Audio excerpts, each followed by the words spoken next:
dobro večer, ljudi. Danas ćemo pogoditi kviz o zastavama.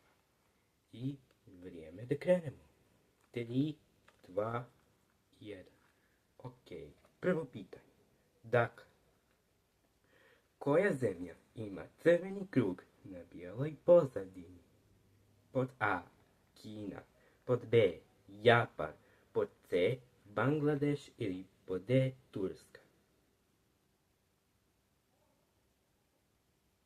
Tačan odgovor je pod B. Japan. Drugo pitanje. Dakle, koja balkanska zemlja ima dvoglavog orla na zastavi? Pod A. Crna Gora. Pod B. Albanija. Pod C. Srbija ili pod D. BiH.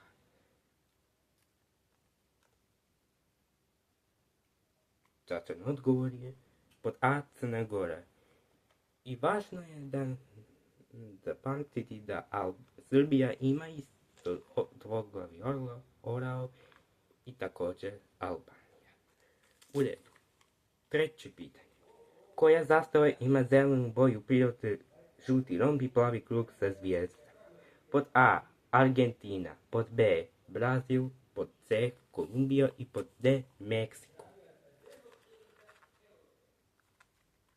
Tačan odgovor, Brazil. Četvrto pitanje. Koja evropska zemlja ima bijelu, plavu i crvenu boju u horizontalnim pruga?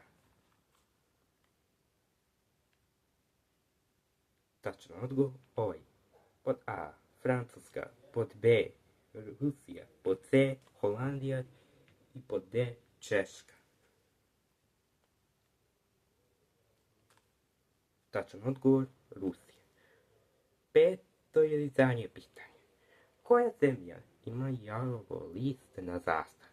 Pod A. Sjedinjene Američke Države. Pod B. Kanada. Pod C. Australija ili pod D. Novi Zeland. Tačan odgovor, pod B. Kanada. Tačni odgovori su: koja zemlja ima crveni krug na bijeloj pozadini? Pod B. Japan.